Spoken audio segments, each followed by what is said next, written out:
يلا نعمل حواوشي ريحته تجيب آخر الشارع. عندي نص كيلو من اللحمة المفرومة يكون فيها نسبة دهون شوية.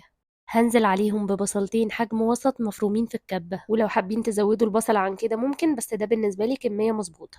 هحط بعدها قرن فلفل أخضر كبير متقطع في الكبة، ولو حابين تستبدلوه بفلفل حامي مفيش مشكلة خالص. المكون الأساسي بقى في الحواوشي هو اللية. بفرمها في الكبة وهي متلجة، وبحط قيمة تقريبا كبشة كده صغيرة على النص كيلو. التوابل بقى بمنتهى البساطة: معلقة ونص صغيرين من الملح، معلقة صغيرة من الفلفل الأسود، ونص معلقة صغيرة من البهارات. هنزل بقى عليهم بمعلقة صغيرة من الهريسة الحارة، ودي اختيارية. هقلب بقى كل ده مع بعض كويس جدا، وبعدين أبدأ أحشي على طول العيش.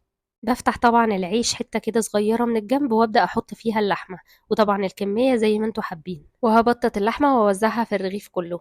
أنا باحب أسوي الحواوشي بقى في الصاج الإضافي بتاع الفرن اللي بيبقى موجود جواه.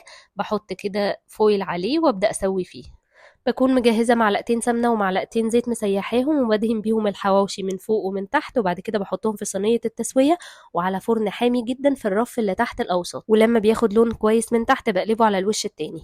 أول ما يطلع من الفرن بقى حتة سمنة كده وتحطي فيها فحمية مولعة وتغطيه، بيديله طعم وتدخينة تحفة. وكلي بقى أحلى حواوشي. وطبعا كالعادة ما تنسوش تجربوه وتقولوا لي رأيكم.